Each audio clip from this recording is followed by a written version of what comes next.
conocen este tipo de enfermedades, pero en realidad fue gracias a un patólogo, porque dentro de la patología lo que se vio no fueron células proteínas de médula ósea, lo que se vio, aparte de las células de preseries, fueron células completamente diferentes, con las cuales nosotros llamamos plaques. Esta es la diferenciación electrofonética, todo viene en el CNC de la célula pluripotencial, y de acuerdo a eso vamos a estadiar o estadificar las leucemias. Cuando hablamos de leucemia aguda es un término muy vago, es como que yo diga fiebre o dolor. Cuando hablamos de leucemias hay aproximadamente más de 80 tipos de leucemias. Cada tipo tiene un diagnóstico diferente, un pronóstico diferente y un tratamiento diferente. Vamos a empezar con la básica de la leucemia linfocítica. Ya conocemos el término, el origen, que debería ser una alteración de la médula ósea, en la cual vamos a ver una alteración en la diferenciación, es decir, esta stem cell o célula pluripotencial va a empezar a tener una proliferación clonal, es decir, va a tener un fenotipo aberrante. ¿A qué llamamos fenotipo aberrante? Cuando nosotros tenemos respecto básicamente en genética existen dos cosas. El genotipo y el fenotipo. ¿Qué es el fenotipo? ¿Cómo nos vemos? Y el genotipo es lo que llevamos dentro. Entonces, ¿qué es lo que pasa con esas células? Estas células son como unas stem cells, pero fenotípicamente se parecen. Entonces, es por ahí que nosotros decimos que son aberrantes. ¿Y cómo nosotros lo vemos fenotípicamente? No lo vemos con citoplasma núcleo, ¿no? Lo vemos por receptor. Ustedes ya han pasado por inmunología y saben muy bien que la célula no solamente es núcleo, citoplasma y ahí queda, o membrana, mucho más que eso. Es un conjunto de receptores y de acuerdo a esos receptores nosotros vamos a poder crear una respuesta inmune. Y aparte de formar una respuesta inmune, esos receptores nos van a permitir diferenciarse, ¿ya? Y también con madurar. De acuerdo a eso es la diferenciación electroforética. Entonces, este tipo de leucemia, en este caso la leucemia linfoblástica aguda, se va a caracterizar por eso. Una proliferación clonal de células aberrantes que van a tener un fenotipo aberrante. Existe una distribución, una epidemiología así. La leucemia linfoblástica aguda se caracteriza porque es la más común en pacientes pediátricos. ¿Cuál es el cáncer más común en los niños? La leucemia. Ahora, si ustedes cuando hagan pediatría y no tenemos hematopediatría, una de las mamás pregunta, doctora, yo tengo 3 hijos, uno tiene leucemia, ¿los otros van a tener leucemia? No, porque a comparación de otras enfermedades, como oncología o van a ver en oncología, estas no, la leucemia linfoblástica aguda se caracteriza porque no es heredable. Generalmente es una alteración a nivel de las alteraciones moleculares genéticas propias del paciente. Entonces, existe una distribución, sí, un pico en pacientes de 20 años y otro pico a partir de los 35 años. ¿Me interesa? Sí me interesa. ¿Por qué? Porque la evolución de la enfermedad va a ser diferente. Los niños van a ir mejor que los adultos. Los adultos en realidad van a tener múltiples comorbilidades que tienen, van a tener en realidad una sobrevida global. Existe un tercer grupo que se llama los young adults. Esos young adults comprenden entre los 20 y 45 años. Porque es importante saber cómo la enfermedad, cómo se va a influir o cómo se va a comportar en este tipo de pacientes. Por ejemplo, ustedes tienen young adults, ¿cómo se van a comportar? ¿Van a tener un buen pronóstico o un mal pronóstico? Depende mucho de las comorbilidades. ¿Qué tipo de tratamiento vamos a dar? ¿Vamos a dar un tratamiento como pediátrico o como adulto? En este caso de los young adults, tenemos que dar un tratamiento como pediátrico, es decir, alta dosis de quimioterapia. Ahora, existe el subgrupo, sí, como les dije, cuando es leucemia linfoblástica aguda, no solamente esperamos bien, sino existe la leucemia linfoblástica aguda subtipo. ¿Y cómo los dividimos? Por un tricornio. Una es por la línea, el linaje del cual viene, por ejemplo, puede ser B o T. En líneas generales, el T siempre es malo. El T es una condición en la cual el paciente tiene que, después de una quimioterapia, de haber continuado con la quimioterapia, se tiene que trasplantar. ¿Qué pasa si no lo trasplanta? Fallece. ¿Por qué? Porque la enfermedad vuelve. ¿En cuánto tiempo va a volver? En menos de un mes. Por eso es tan importante que con el solo hecho de diagnóstico de leucemia linfoblástica tipo B, ya tenemos que pensar en este paciente en trasplantar, independientemente de la quimioterapia que empezara. Evaluación. Cuando nosotros hablamos de la evaluación, tenemos que recordar la embriología. Y de acuerdo a la embriología, es por ese camino donde nosotros vamos a poder tratar los síntomas. Porque la sangre está en todo el cuerpo. O sea, es fácil encontrar lo clásico, ¿no? Petequias, adenopatías, pero también vamos a encontrar extraordinarios. ¿Pero por qué encontramos extraordinarios? Fácil.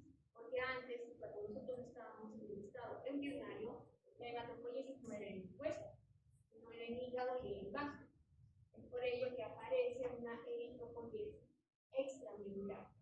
Es decir, el hueso que tendría que ser la médula ósea está tan infestada de blasto, está formando tantos blastos, que el cuerpo, por el mismo hecho de supervivencia, va a ir a sitios donde antiguamente se hacía la eritropoiesis, que es el hígado y el vaso. Por eso vamos a tener hepatitis. Vamos a tener lo clásico que puede haber anemia, etc.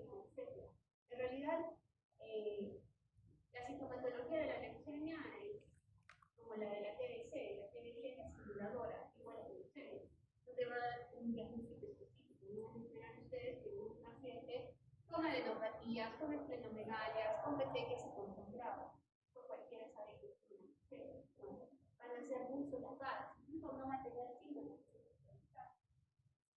¿Cuál es la primera evaluación? La primera evaluación, y esto lo digo con todos los grupos, tienen que aprender a interpretar el hemograma. Ese es el primer filtro que existe para identificar los mortales. Tenemos que después hacer una actividad en la médula ósea, como acá, pero el primero es el hemograma. Si nosotros no hacemos ese buen filtro, entonces no vamos a pasar o dejar pasar una leucemia. ¿Y cuál es el problema en eso? En el caso de la leucemia, el tratamiento es importante. ¿En qué sentido? Mientras más rápido demos el tratamiento, mejor va a ser el tratamiento. Entonces no vamos a esperar un mes, tampoco la leucemia no va a esperar un mes, en realidad. Va a esperar 2 o 3 semanas. Acá lo que vemos es el primer hemograma. ¿Cuánto tiene de leucemia?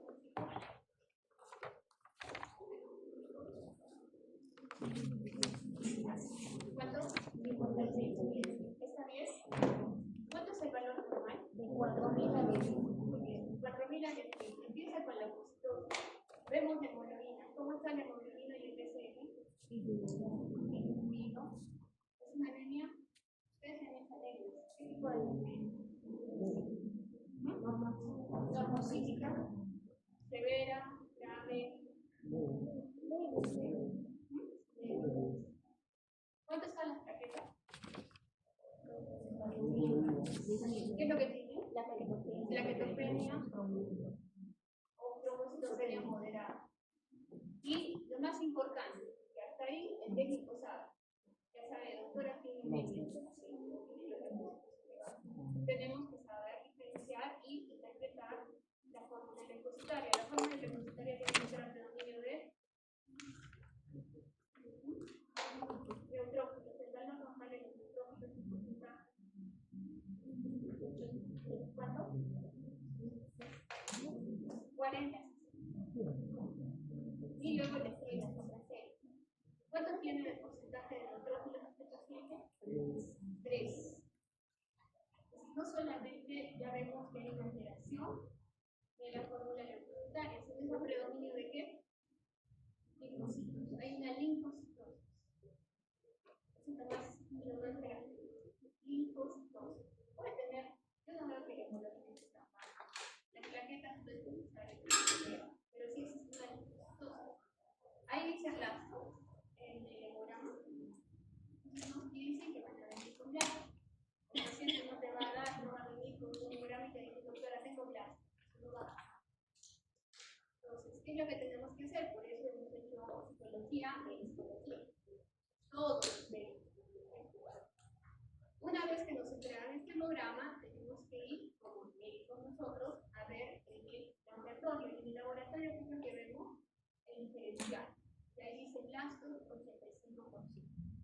Cuando nosotros entramos con una máquina, con una máquina, la máquina se la ve, pero no lo está. Y acá vemos un paciente con 85% de blasto. En este caso fue una paciente mujer de 17 años con un síndrome anémico. Recuerden que casi el 40-50% de la población anémica es algo normal, muy común. Equimosis en tronco y extremidades, de mí no tenía ni adenopatías ni partos estabilizados. Así vienen los pacientes. Este es otro paciente. ¿Cuánto tiene el repositor? 100%. ¿Cuánto tiene la hemoglobina? 9.5. Y eso predominio de linfocitos. No me dice blastos, a pesar de que yo tengo 104.000 leucocitos. Solamente me dice que hay 2. Y cuando nosotros vemos en el estudio de citología, lo que podemos observar es los blastos. Ustedes ya han hecho citología. Estas células se pueden confundir con linfocitos. ¿Se pueden confundir?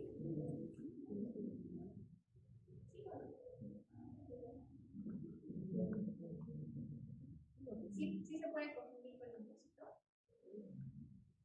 Tienen que recordar algo básico.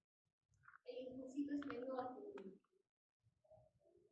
Es la última parte de la implementación del linfocito.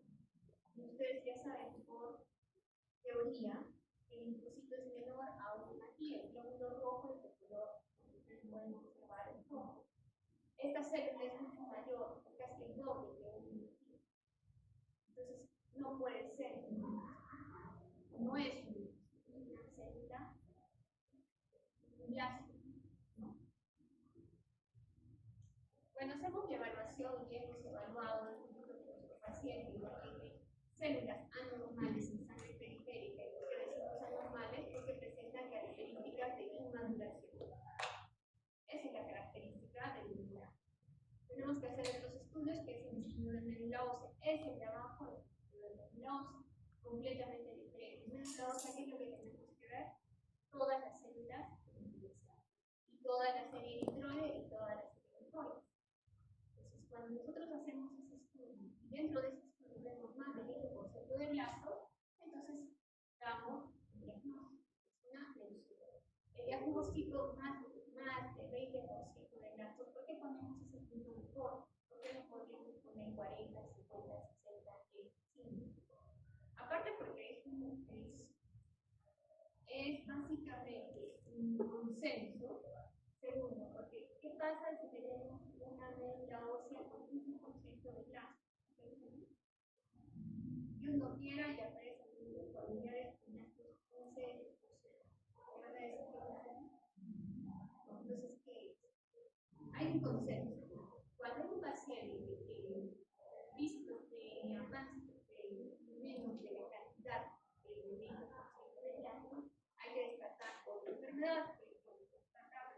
Les digo que es el síndrome de mieloplasma. Células que se forman, pero muchas de ellas adelante sí que llegan a ser concentradas. En algún momento pueden llegar a ser luz. Por eso ese número es muy importante, porque eso quiere determinar si es un mielodisplásico o una leucemia. Tenemos que hacer el estudio de más positivo, lo saben muy bien. Y dentro del estudio, recuerden que la leucemia más o menos que habrá tenido vestigios de la enfermedad a partir de 1920, estudios moleculares y característicos tipo. Pero sí existía el microscopio. Entonces, la primera clasificación fue la CAP, que es de acuerdo a la morfología. Para que lo vean mejor verlo, la L1. La L1 se caracteriza porque es un tipo de blasto característico de la leucemia aguda. Se caracteriza porque, si ustedes se dan cuenta, no tiene nada de citoplasma. ¿Cómo debe verse el citoplasma? ¿De qué color? Rosado, ¿no? Tiene que verse de color lila, de color medio azulado. Se ve en la L1 prácticamente no tiene citoplasma, casi todo algunos casos se utiliza amigo, es decir, la pequeña porción que le queda de citoplasma se va a ir a un costado, como un espejo de mano. La L2 la podemos ver un poquito más de citoplasma con presencia de nucleolos en el núcleo. Y la L3 es una célula completa que puede haber citoplasma, pero vamos a ver vacuolas tanto en el núcleo como en la. Cuando hicimos ese estudio de la FAB, solamente podríamos decir que era una L1, L2 o 3. En este caso, con todos los avances de la ciencia, ahora podemos diferenciar, ya sea de acuerdo a su inmunofenotipo, citogenético y molecular. Cuando nosotros hablamos de estudio, aparte de la propia leucemia, tenemos que estudiar al paciente, en qué condiciones vive el paciente. Es diferente un paciente desnutrido, un paciente que tiene un bypass, un paciente que tiene una manga gástrica o un estéril, a un paciente completamente sano. Por eso tenemos que hacer, aparte del estudio citogenético, toda la evaluación del paciente. Así te está entrando con osteoporosis, te está entrando con osteoporosis, te está entrando con alguna alteración de la coagulación, como el corazón. Ustedes en médico o cardiología. Lo que vamos a dar no es un paracetamol, vamos a dar quimioterapia. Los quimioterápicos son dañinos, no solamente neurotóxicos, cardiotóxicos, neurotóxicos, hepatotóxicos. Tenemos que preparar al paciente o ver si de acuerdo a esto el paciente lo va a tener o no. También tenemos que hacer estudios de radiografía, sí, podemos hacer una revisión odontológico y psicológico. También, lo más importante, en el caso de las plásticas agudas, el estudio de compatibilidad. Porque siempre tenemos que pensar en este paciente que tiene alto riesgo, en que, aparte de la quimioterapia que vamos a dar, vamos a tratar. Tenemos que hacer el estudio del fondo de ojo y el punto lumbar, sí. ¿Por qué? Porque las células, sobre todo las células plásticas de la plástica aguda, le encantan todo lo que es todos los sitios donde es imposible, o los usuarios, es decir, sitios donde no entran los fármacos. ¿Cuáles son estos? ¿Cuáles? Testículos, ojo y sistema nervioso central. ¿No? Es por ello que tenemos que hacer un diagnóstico mediante una función lumbar diagnóstico. La primera técnica de estudio es la citología de flujo. La citología de flujo es un estudio mediante flujómetros y rayos láser. Esos láseres van a estudiar a cada célula que entra por el estómago. Cada láser va a detectarlos y va a hacer un adeno. Ese adeno, en realidad, se va a transformar en esta gráfica. Si ven todo lo que son esos puntos, ese conglomerado rojo, son los plastos. Esos plastos, ¿por qué son así o qué les indican? Como les dije al inicio, cada célula tiene un receptor. Es un receptor de comunicación. Por ejemplo, el grupo eritroide o la línea eritroide siempre tiene la glicoporina en su receptor, en membrana, porque también hay receptores plasmáticos. Entonces, la glicoporina del último va a interesar. Pero ¿qué pasa? Hemos visto una célula del estirpe linfoide que no tiene ese receptor, tiene un receptor diferente. Es más o menos la funcionalidad del receptor. De acuerdo a eso, hacemos la técnica y hacemos el fenotipo individual. ¿Este citología de flujo nos va a ayudar para algo? Sí. Primero para el diagnóstico. De acuerdo al diagnóstico, nosotros vamos a dar el tratamiento. ¿Cuál es el segundo? Determinar si el paciente ha respondido a la quimioterapia o no. Y eso se da a través de la enfermedad mínima residual. Es decir, volvemos a hacer un estudio de médula ósea y vemos si el paciente le queda plasma como en médula ósea después de la quimioterapia. También de eso podemos ver lo siguiente. Este es todo el estudio. Es un estudio solo fenotípico. Acá les estoy hablando de cardiotipo, acá les estoy hablando de solamente. Es importante, sí. ¿Por qué? Porque la leucemia yo no la voy a descalificar en grado 1, 2, 3, 4. Es decir, la sangre está en todo el cuerpo. Ustedes tienen sangre por más que sea. Entonces, nosotros tenemos que estadificarlo de acuerdo al riesgo. Bien.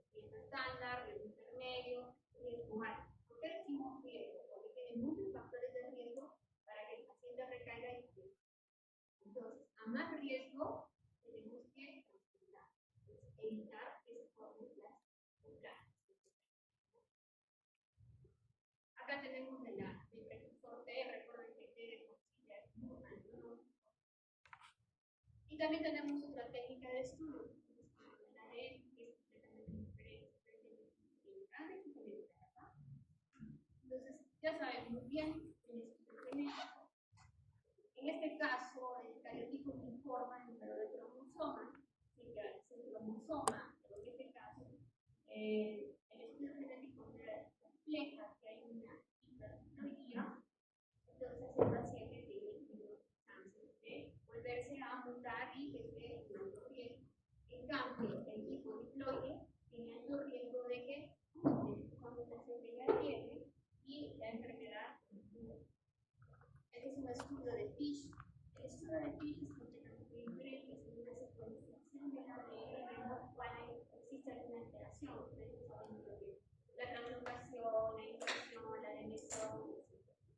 En este caso, en la elección genética pura existe el rearreglo de ese RARN, la translocación de diploide. Esta translocación es muy importante por dos motivos. Primero, porque existe un medicamento para evitar esta translocación. Y segundo, porque esta translocación de por sí sola nada confiere un alto riesgo en el paciente con lesión de discapacidad aguda. Este tipo de pacientes, independientemente de edad o de otras características que tengan, tienen que ser afectados. Por eso es importante el FIL. Existe otro que se llama Philadelphia Life, en inglés se parece a Philadelphia, pero no es Philadelphia. Este estudio y este es muy importante porque por sí solo no pero unidos a otros rearreglos, por ejemplo el FLT3. El FLT3 unido con el FLT está muy mal.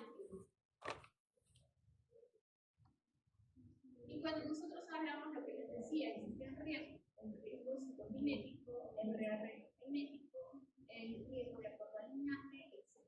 Podemos ponerlo en bajo, bajo intermedio, alto, alto. El bajo, ¿qué tendríamos que hacer en este paciente? Con las quimioterapias y observar. En algún momento recae, tendríamos que volver a dar quimioterapia y pero un trasplante por el de por sí, no. Ustedes me preguntan, pero doctora, usted me dice que la leucemia se cura con el trasplante, ¿por qué no lo trasplantamos a todos?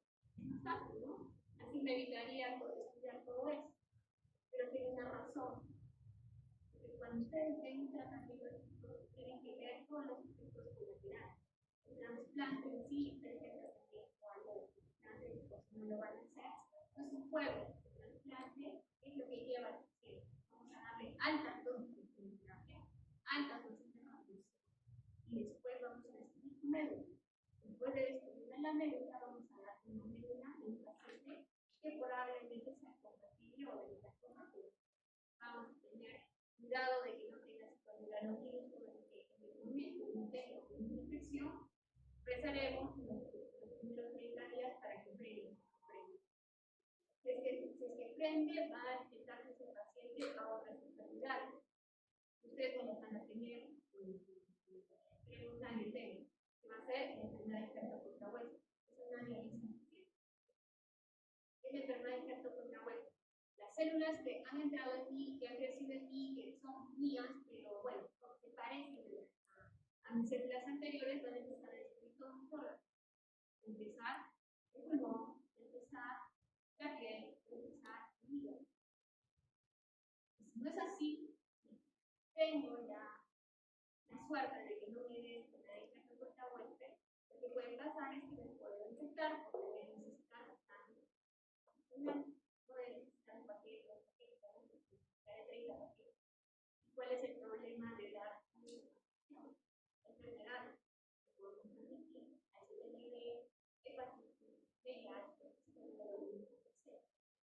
Entonces, se hizo un estudio en el cual dijeron, a ver, a los de bajo riesgo vamos a trasplantarlos, ¿qué tal nos va? Se morían por los efectos colaterales. No. Esa es la razón por la cual es muy importante saber. Porque si yo tengo un paciente que cumple para alto riesgo y no lo voy a trasplantar, bajo riesgo y porque no lo sé, voy a trasplantarlo también. Entonces, una vez que nosotros lo estadificamos, también existen unos factores, independientemente de la citomorfología y genética, que nos pueden indicar que existen los riesgos, por ejemplo, el número de leucocitos. Eso le digo a todos ustedes, tienen que aprender el hemograma de memoria. No saben el hemograma de memoria, entonces no van a poder interpretar. Ayer estaba viendo, no sé si con un grupo, que vino un paciente con leucocitos 12.000. 12.000 es mucho o poco para usted. Alto, alto. No tenía fiebre, no tenía tos. Creo que había tenido una pequeña gripe y había venido a la emergencia porque tenía que operarse de catarata, pero el oftalmólogo le dijo que los estaban elevados, no podía operar. ¿Qué es lo que vimos? Antes, para eso, antes, una semana antes, había visto un médico general y los leucocitos estaban así, no le dijo nada, le dijo, no, eso es normal, eso está conseguido. ¿Qué pasó?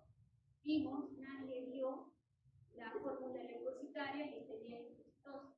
No tenía linfopenia, pero tenía leucocitosis. Un estudio de medulosis, hay una leucemia. El paciente no tiene anemia, no tiene plaquetopenia, no tiene disfunción. Entonces, tiene que tener cuidado. Tiene que saber de memoria. Entonces, la edad influye si mayor es mayor. Los leucocitos mayores a 30.000 en el caso del IPP y más de 100.000 en el caso del IPT es un factor de riesgo alto. El inmunofenotipo sí, porque es diferente que yo diga leucemia linfoblástica aguda, breve a PROB. PROB es de alto riesgo. ¿Y por qué de dónde saco? ¿De dónde sacan PROB? PROB es fácil, es de la diferenciación hematopoyética. Ustedes saben muy bien que la diferenciación hematopoyética, el linfocito B que viene y se habla de linfocito B, tiene que tener una localización pre-pro-comunicación, ¿no? Alteraciones citogenética previa, sí, por ejemplo el cariotipo y politrote. Los rearreglos, como ya les he dicho, decía RABL, y también cómo va a responder al tratamiento. Puede ser un paciente que ha entrado en un riesgo normal, pero también dentro de los riesgos vemos cómo responde el paciente, como ustedes. Tenemos que ver, tenemos que hacer un examen para ver si responden o no, si hemos curado o no. Es lo mismo en el leucemia. Le damos tratamiento quimioterápico, después del tratamiento quimioterápico, a los 8 días les hacemos un estudio de sangre periférica para ver si hay un deterioro del plasma. Si los blastos no han disminuido, ya es un mal presagio. Igualmente tenemos que hacer después de la quimioterapia un estudio de médula ósea y el estudio de médula ósea de los sí ha funcionado. Entonces, como les dije, el tipo T es el que es un mal pronóstico. La evaluación de la disponibilidad también. Ahora, este estudio es raro, en realidad, que se encuentre menos protocolo. Por sí, si ustedes ven, genética, ya un paciente que tiene menos normal, ya por sí tiene antecedentes genéticos. Pero esta alteración genética es muy importante, sobre todo en la leucemia. Ahora, el Philadelphia Light, que yo les dije, este es genícaro. Este es genícaro porque lo estudiamos sobre todo los hematólogos pediatras, porque se ha visto que este genícaro, junto con el Philadelphia Light, junto con otros rearreglos, hace que tenga resistencia a la quimioterapia convencional. Quimioterapia convencional con la quimioterapia, la leucemia, todo lo que ustedes han podido ver. No estamos hablando de los nuevos, de los nuevos medicamentos, de los nuevos fármacos, que son en relación a los genes. Entonces, cuando nosotros hacemos un estudio psicogenético, básicamente vamos a encontrar, no son todos, pero son algunos. Lo bueno es que la mayoría de la población tiene un cariotipo hipertrofio, ¿no? El gen, este gen, RANX1, no es un gen médico, no es un gen que indique que sea mal pronóstico, pero junto a otros puede indicar mal pronóstico. Este también, cuando nosotros hablamos de Philadelphia, pues Philadelphia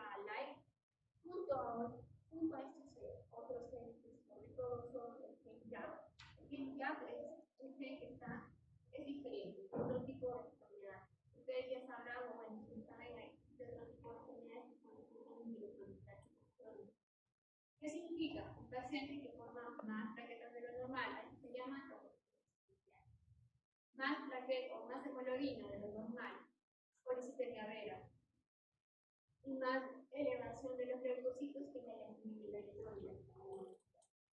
El estudio de este impacto es muy importante, porque de acuerdo a eso también podemos dar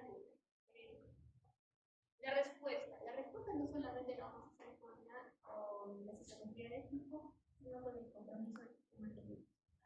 Muchos pacientes pueden tener, no hay que enfocarse en este tipo de pacientes solamente en el programa. Si tiene un paciente de un año de tratamiento y está evaluación, no solamente el programa, no.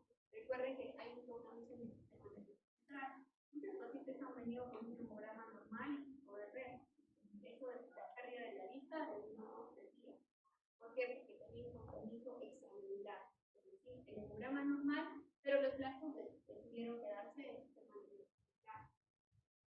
Y cuando nosotros hablamos de necesidad de una residual es muy importante. Ahora, no podemos hacer una mínima residual con cualquier equipo.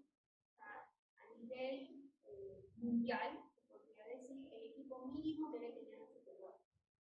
Si tiene 6 colores, no es posible ni es fidedigna ese residual.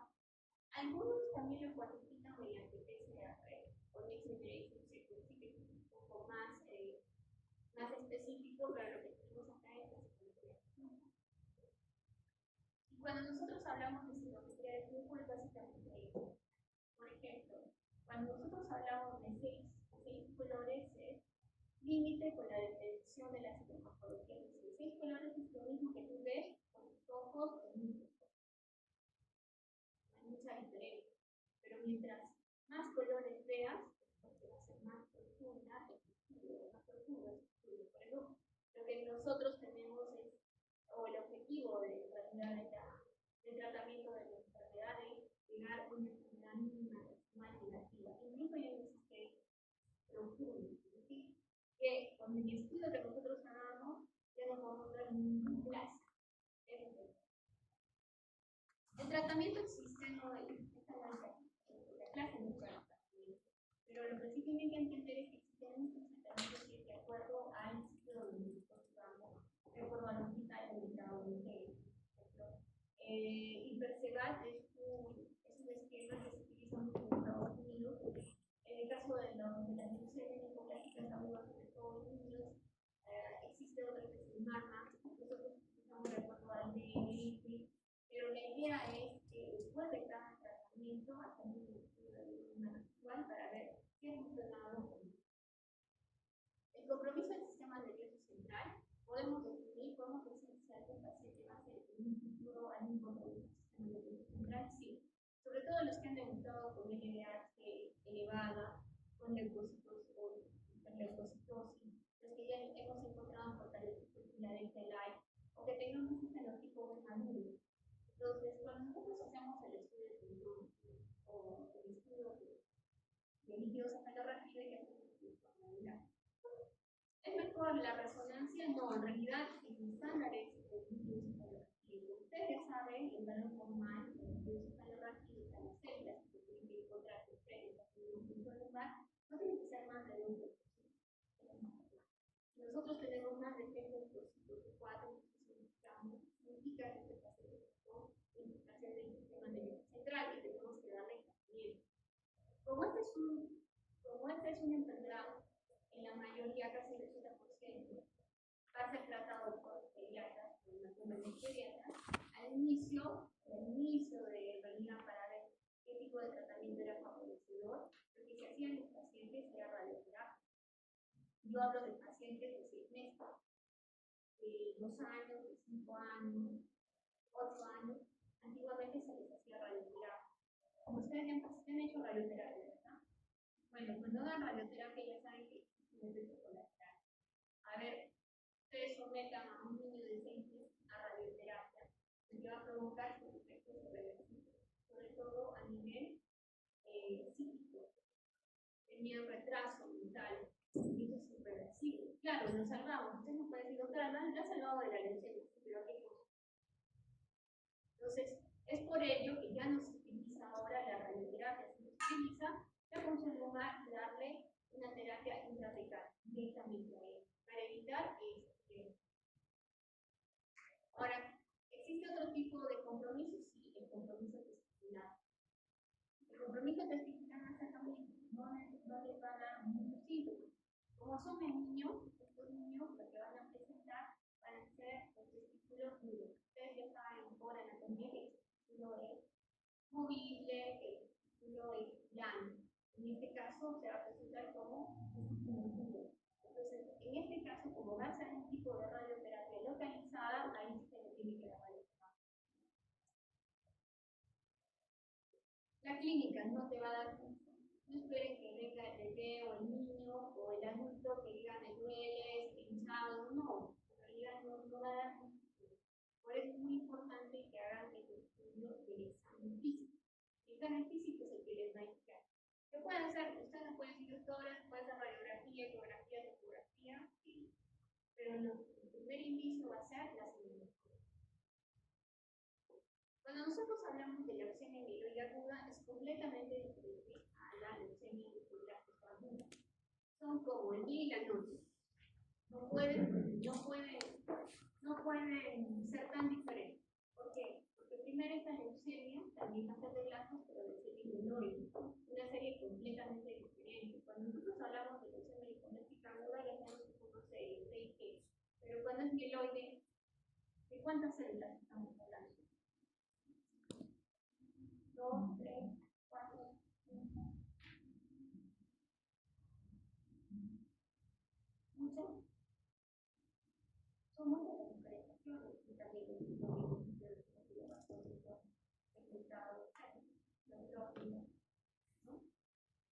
entonces, ¿qué es lo que se va a caracterizar?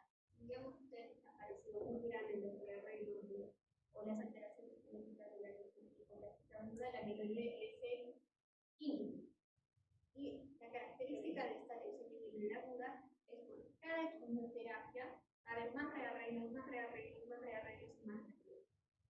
Se va a caracterizar porque va a ser o va a dar generalmente pacientes mayores más de 30 años. Es raro que se encuentre en niños, pero puede existir, sí. Es un mínimo porcentaje, pero también se puede existir. El cuadro clínico no va a esperar algo diferente de la leucemia linfocítica aguda, incluso la paz, solo que sí va a tener algunas características que le van a diferenciar. Por ejemplo, porque hablamos de más células, neutrófilos, basófilos, aparece en la hipertrofia celular.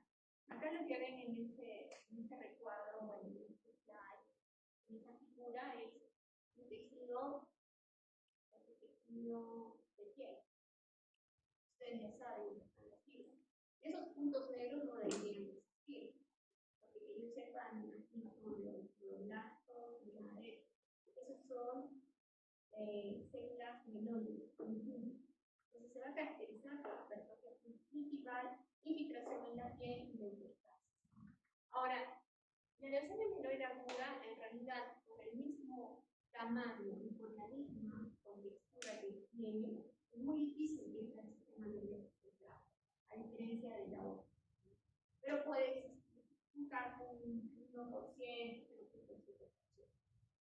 Igual vamos a tener tanto leucopenia como leucocitosis.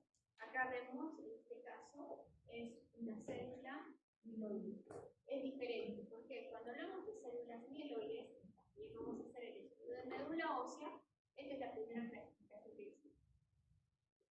Y es de acuerdo a la diferenciación de histopatología. Es decir, va a haber una leucemia indiferenciada. ¿Por qué es indiferenciada? Porque en realidad no hay mucha diferencia fitomorfológica con la leucemia linfocítica aguda. Otra maduración mínima, con buena maduración, mielocítica, melomonocítica, eosinofílica, etc.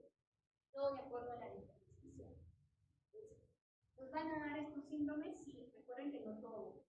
Puede dar un síndrome anémico, infeccioso, obviamente, porque ya no tiene el muy adecuado. Un síndrome hidrático, sobre todo en la leucemia mieloide aguda. Y en algunos casos también la evaluación con la médula ósea.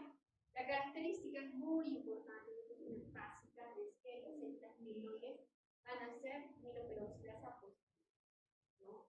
Si ustedes encuentran una célula mieloide que no es mieloperoxidasa positiva, entonces su célula mieloide puede ser cualquier otra cosa.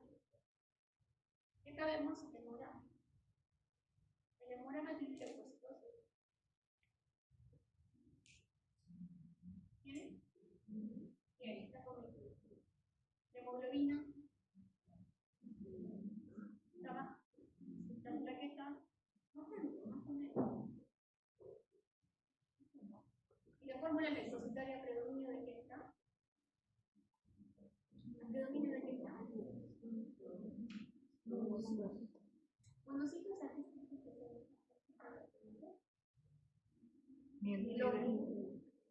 Entonces, vemos blastoma y no reporta blanco. Es así, la neutrófila no rara vez reporta blanco. Entonces, cuando nosotros hacemos el recuento diferencial, lo que vemos es blastos en 1%. Y acá es por delta 11, blastos en 95%. Se ven que esas células completamente diferenciadas y obviamente más grandes que el imagen. Tenemos que hacer todos los estudios sí, igual. La ecocardiografía, evaluación odontológica, oftalmológica. Una premisa es de que por más leucemia aguda que sea, el paciente esté infectado no puede encontrar leucemia. ¿Por qué? Porque el paciente va a fallecer por la infección, no por la leucemia. Entonces, tenemos que estar muy seguros de que este paciente no tenga ningún tipo de infección. Igual vamos a hacer el inmunofenotipo, pero el inmunofenotipo va a ser de acuerdo a la serie.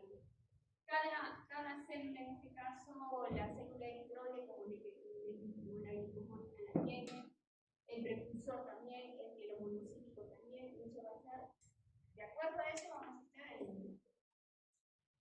Este es un estudio de citometría de flujo, donde básicamente nos dicen el resultado. El resultado es lo último que vamos a leer. Lo que podemos ver es que se observa una población de 40% de células CD45. CD45 es el marcador de un diferenciador maduro, con células humanas de baja intensidad que expresan sobre todo MPO en el citoplasma, mieloperoxidasa en el citoplasma del 33, del 34, negativo a CD20, negativo a CD10, a CD15 y a CD9, que son marcadores funcionales. Entonces, lo interpretamos como una lectura mieloide. El estudio citogenético es muy importante. Acá podemos observar, por ejemplo, la translocación, que no es nada difícil. La translocación 922 es una parte de 9 que va con el brazo, una parte del brazo 22 y forma esa alteración que se llama BCR-ABL. Esa alteración BCR-ABL forma blanco. Entonces, existe un medicamento para evitar ese rearreglo. ¿Sí? Para que el cromosoma 9 se quede como 9 y el 22 como 22. Esa es la función. El FISH también podemos hacer, el FISH o el Methylation Sequencing, que ya saben que es un estudio de adenina, citosina, guanina, etc. Todo esto nos va a determinar la evolución. Este es ¿cómo se llama? El tipo, la diferenciación de la leucemia. Algunas se van a entender esta parte. Pero sí tienen que entender que la diferenciación es mucho más amplia. Porque aparte de eso, tenemos que calificarla de acuerdo al PCR, al FISH, al fenotipo, citogenético y molecular. Y dentro del citogenético siempre aparece una translocación. Por ejemplo, cuando ustedes hagan linfoma, la translocación no es lo también está. Recuerden que cuando es algo citogenético o genético, no es que yo solamente les diga va a aparecer en una sola enfermedad, no puede aparecer en diferentes. Y dentro de ello también tenemos la translocación como les dije, la 821. Esta va a generar una mutación en el gen y le va a dar un peor fenotipo. Por eso, si algunos de ustedes han visto leucemia y linfoma, es que en algunos casos se va a convertir en linfoma y en algunos casos se va a convertir en una leucemia, dependiendo de los rearreglos que existan en este caso en el paciente. Mutación FLT3 siempre es mala, mencionamos tanto en LLA como en LLA, ¿no? La edad también, no es que no exista, pero una LLA congénita que es un paciente que tenga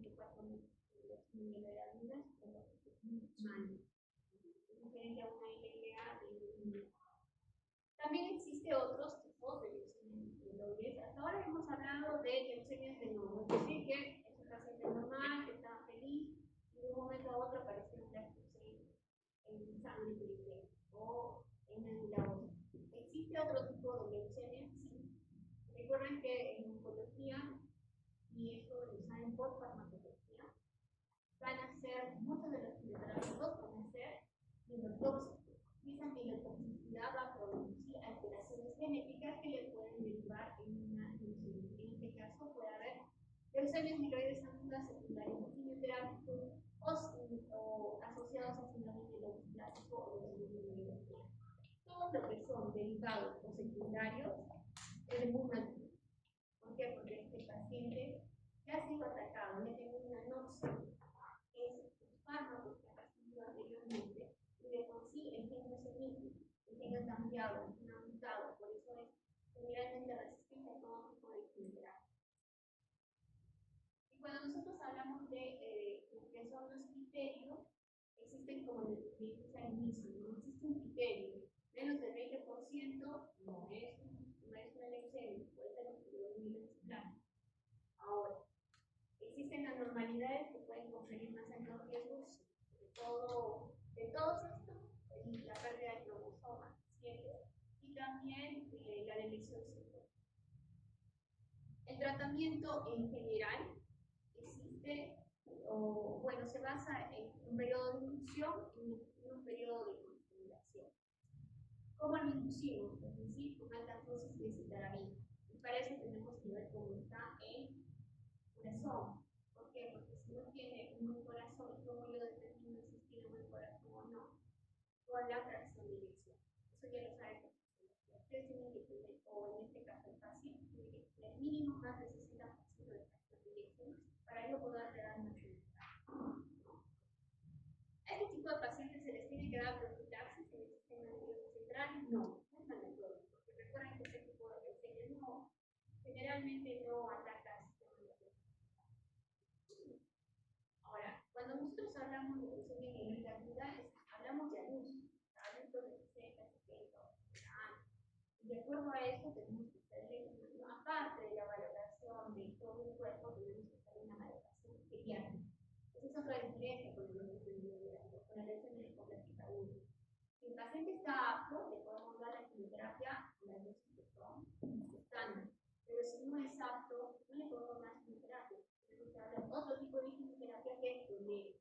Porque recuerden que algo muy básico en oncología y en hematología es que, en general en la medicina, es de que ustedes tienen que dar un tratamiento en general que no sea tan desgastante para el paciente. Y eso no significa darle tratamiento tranquilo.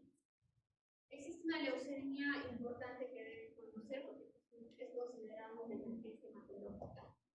Esa emergencia hematológica se llama leucemia proteoleucemia. ¿Por qué? Porque se va a caracterizar porque va a haber una alteración de la coagulación. Va a ser protrombótica y hemorrágica. El paciente, tal vez, el único síntoma que va a tener en el caso de las mujeres es menorragia. En el caso de los hombres, sangrado gastrointestinal o sangrado de cualquier parte. Va a hacer que el no baje y lo que puede provocar, como dice ahí, es una coagulopatía trombomorrágica. Este tipo de leucemias son muy importantes, sobre todo para los hematólogos. ¿Por qué? Porque es el único tipo de leucemia, uno de los pocos tipos de leucemia, que sin trasplante el paciente va a vivir. Es decir, yo le doy aparte de la no, yo le doy el tratamiento, la infusión, y luego las dos consolidaciones, y sobrevive a eso, está sano.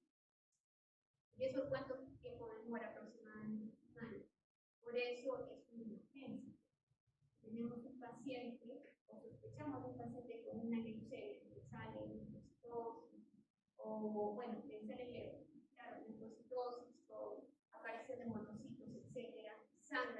Sangra, sin motivo o razón, hay que sospechar de la toxicidad. Hasta que viene el hematólogo y empieza a dar tratamiento. ¿Y por qué hace tantos sangrados la propielocítica? ¿Por qué se ha quedado de propielocítica? ¿Cómo son los propielocitos?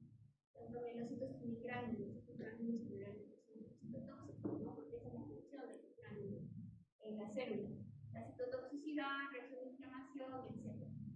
Entonces, para nosotros seguir con la maduración, el promielocisto, ¿a qué va? ¿Cuál es la siguiente escala?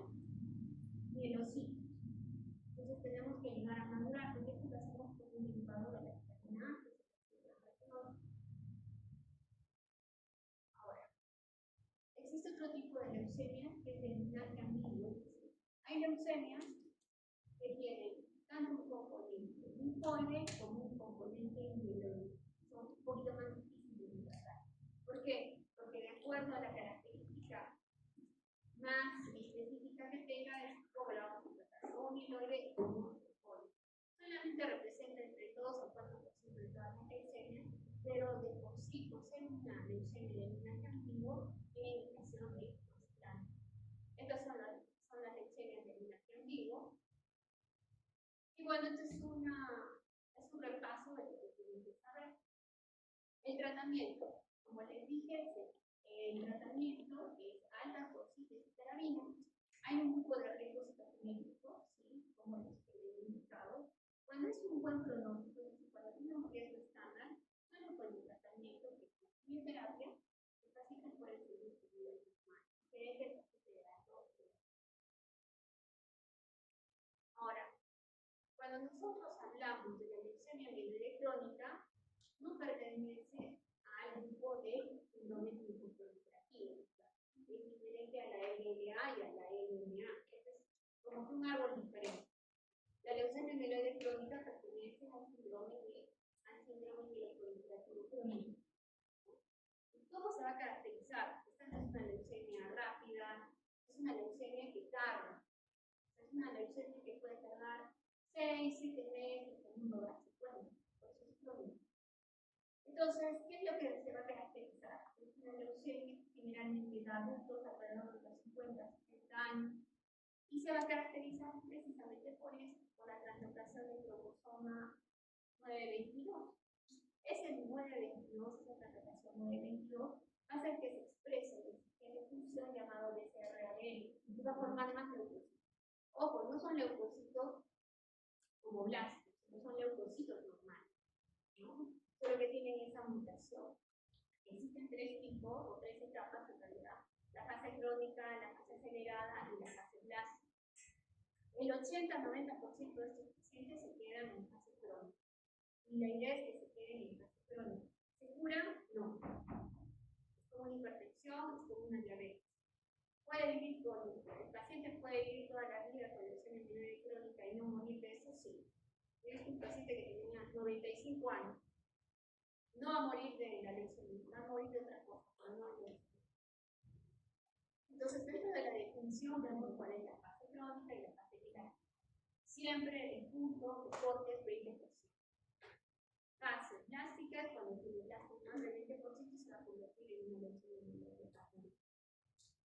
El estudio, aparte de la citometría, aparte de eso, es el estudio citogenético. Tenemos que confirmar que exista el gen Philadelphia positivo, que es el gen. ¿Y qué pasa si, digamos, yo tengo una leucemia mieloide crónica, pero no tiene gen? ¿Sigue siendo leucemia? Sí, sigue siendo leucemia. El 95% tiene este gen, pero el 5% no lo tiene.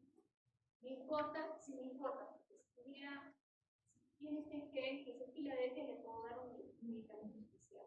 En el caso de que no lo tenga, no le puedo dar ese medicamento, sino lo que podría darle es imagínate que no lo. Diagnósticos, el BCR-ABL. En este caso, nosotros el seguimiento, una vez dado el tratamiento, tenemos que seguirle, pero con citogenética. No le vamos a hacer aspirado de médula. Tal vez el aspirado de médula para sacar la muestra. ¿Qué es lo que tenemos? ¿Cuál es nuestro gol? ¿Cuál es el tratamiento? ¿Cuál es el objetivo? El objetivo es que no existe ese BCR-ABL, porque si se está produciendo sea menos de 0.1. Ese es el objetivo. Y acá tenemos un paciente de 48 años, hombre, leucocitos 126.000, como nosotros aquí. Tiene hemoglobina 11, plaquetas un poquito elevadas, 471.000. ¿Y cómo está la fórmula electricitaria?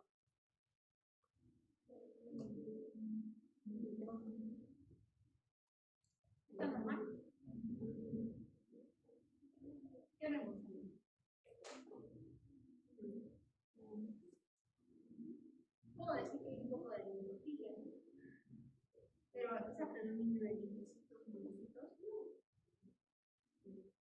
Hay un poco de vasculitis, 0.4 tampoco, pero generalmente respeta el hemograma, respeta la fórmula leucocitaria. No va a haber una leucemia crónica con linfocitos. Eso es bueno.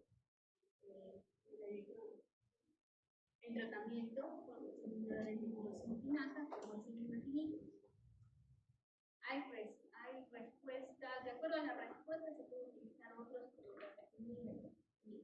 Como este es un tratamiento de igual el paciente no lo voy a transfundir porque se han dado cuenta de que no necesita transfusión, tenemos que hacer un seguimiento de este tipo de tratamiento de la vía oral.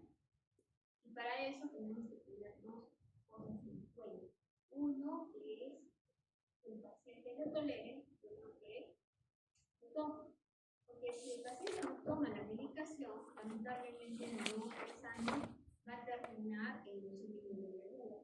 Y eso es fatal. Por eso, al momento de que ustedes tengan un tratamiento en un paciente, tienen que decirle los efectos de no usar el tratamiento. Al final, el paciente es independiente. Él puede escoger o no, pero siempre y cuando ustedes tengan que no va a lo que puede pasar si no toman la medicación. Por ejemplo, hace poco había un paciente que tenía 1 año de amiloide crónica, estaba aparentemente bien, tuvo problemas familiares, sus papás se divorciaron, dejó de tomar la medicación, a los 6 meses vino con el abdomen crecido. ¿Por qué? Porque tenía una hepatación vulnerable. Le dijimos, le recordamos, hablamos con todo para que tome el medicamento. Hace 6 meses, lo que me quiere versus otro paciente que yo tengo de 95 años que está tomando tranquilamente. Por eso es muy importante hablar de la importancia del tratamiento. El diagnóstico, el seguimiento siempre va a ser o también por estudio molecular. En este caso, como les dije, si es PCR ABL negativo, solamente le damos la glucosamina para bajar la cantidad de leucocitos. Y por último tenemos lo que es la leucemia linfocítica o la leucemia linfocítica aguda. La leucemia linfocítica aguda es otro tipo de leucemia, diferente a la linfoblástica. Esta se va a caracterizar porque va a formar células maduras. Acá no vamos a ver linfoblastos, solamente vamos a ver linfocitos maduros. El 70% ni siquiera lo va a tener síntomas, solamente va a ser un diagnóstico incidental, es decir, yo he venido para mi control y he encontrado más linfocitos de linfoma. Se va a caracterizar por eso. ¿Por qué? Porque se van a encontrar en sangre periférica linfocitos, pero de manera excesiva. Algunos de ellos pueden tener adenopatías o megalos, pero la mayoría casi no tiene síntomas. Una característica de este tipo de pacientes es que generalmente van a ser pacientes mayores que vienen por infecciones recurrentes. Se infectan, infección urinaria, diarrea, infección respiratoria. ¿Y qué es lo que se ve? Inmunodeficiencia, el programa globulina. En algunos casos, el médico hace el examen físico, va a encontrar hepatosplenomegalia. Que venga un paciente con leucemia linfocítica crónica, con astenia, dinamia, escalofríos, algunos de estos pacientes antes han tenido enfermedades comunes como anemia hemolítica o compleja hemocitopenia idiopática. Recuerden que la anemia hemolítica y la hemocitopenia idiopática puede ser de nuevo, es decir, que siempre lo tengan, que sea realmente una enfermedad autoinmune, o puede ser un predecesor a otras enfermedades oncológicas, eso es la anemia hemolítica. Entonces, ¿qué es lo que vemos? ¿Cuál es la diferencia? A ver, ¿cuánto tiene el leucocito? No, por favor. No les he dicho que la leucemia linfocítica crónica va a tener 2. Ahora no les he dicho. No esperen 1.500, 6.000, 5.000. Hemoglobina normal. Las plaquetas normal. Lo que se va a ver es linfocito. Y si ustedes me preguntan, ¿cuál es la diferencia entre la leucemia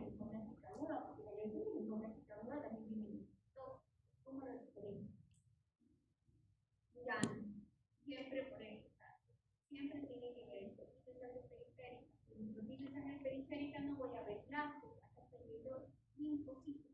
¿Se dan cuenta? El tamaño de los glóbulos rojos es similar a de los linfocitos, ¿no?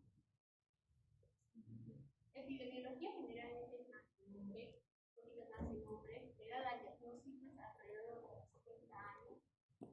Acá, generalmente, bueno, en Latinoamérica es muy poco probable que encontremos infecciones crónicas, creo que es en el segundo, pero en Europa y en Estados Unidos es muy frecuente, el 30-40% de la población que tiene la enfermedad. Mortalidad, depende mucho. Hay pacientes que van a tener una linfocítica crónica intradualmente. Depende mucho de los síntomas. Cuando damos tratamiento, cuando existe sintomatología o cuando los linfocitos suben. Ojo, hasta ahora yo les he dicho solo de los linfocitos. No estoy hablando de los linfocitos. Cuando los linfocitos suben más del 50% o aparecen síntomas, es cuando nosotros tenemos que dar tratamiento. El diagnóstico, linfocitosis absoluta.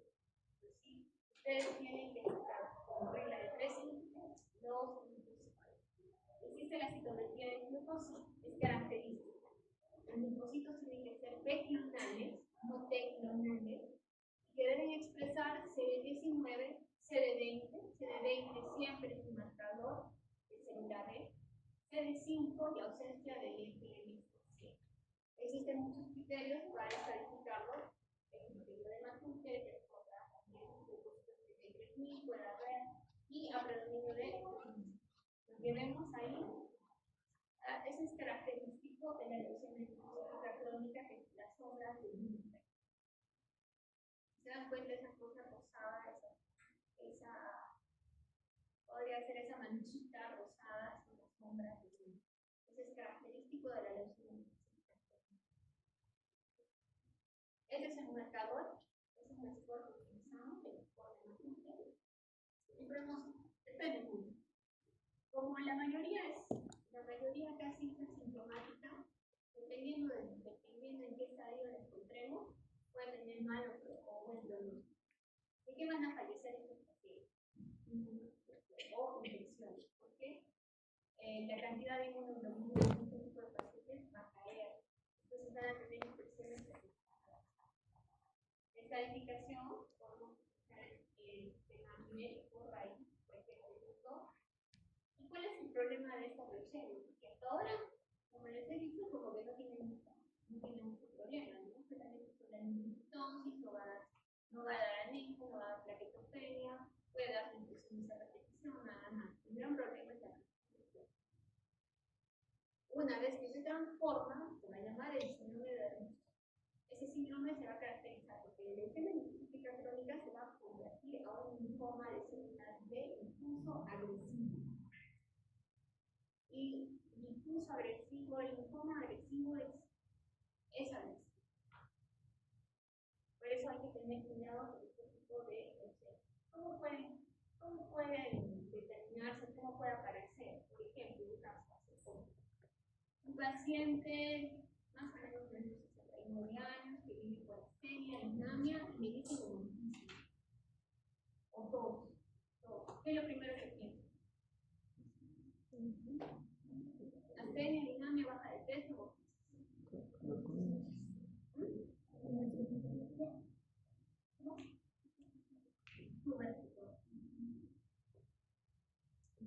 Cuando hacen el tuberculosis, bueno, como cesan, como repiten, ahí muy bien, el uso del decán, del epidemio. Hacen un estudio de clínica en el cual sale positivo. Ese es el que inicia el tratamiento. Después de eso, le hacen una tomografía donde encuentran una lesión. Piensan que es serio, pero en el momento el paciente se queda mal. Le vuelven a hacer una OMECA, que son 2 PK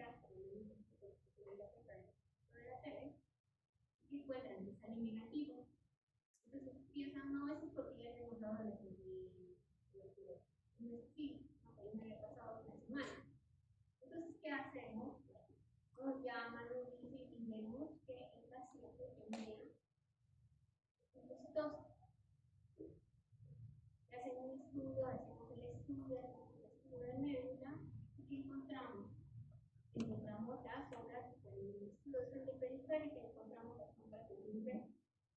también encontramos el linfoma de célula renal.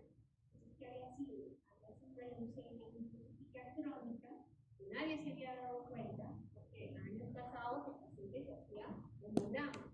Pero como todo veía que, como los médicos veían que todo estaba normal, nadie le dijo, por si acaso está subiendo el número de linfocitos. ¿Qué pasó? Efectivamente, leve, pero ya tenía el linfoma. Esa lesión del pulmón no era entera, sino era el linfoma. Eso pasó, bueno, lo hospitalizamos creo que un día, 2 días, estuvo como 4 días. Y vamos a iniciar el tratamiento quimioterápico para ese es el gran problema del grupo de pacientes. Nosotros no sabemos distinguirlo o diferenciarlo, ¿no? Porque es un paciente mayor, ya es mayor, está con la influenza, le puede dar, no, hay que ver el hemograma. Porque este paciente tal vez sí se hubiese salvado. Si alguien se hubiese dado cuenta anteriormente que sus linfocitos estaban empezando a. Muy bien, chicos. Entonces, dentro de lo que es leucemia aguda y crónica, ya saben las diferencias que son completamente diferentes. Y también tenemos que ver la cronicidad. Es diferente o cuando ustedes a la medicina, cuando ustedes están internos, los pacientes siempre te preguntan, doctora, ¿cómo va a ser? ¿Va a estar bien? ¿Va a estar mal? Es diferente que tener un diagnóstico de una leucemia aguda o una leucemia crónica. Entonces, tenemos que saber diferenciar. Muy bien, chicos, entonces mi recomendación es de que repasen un poco lo que es el sistema oral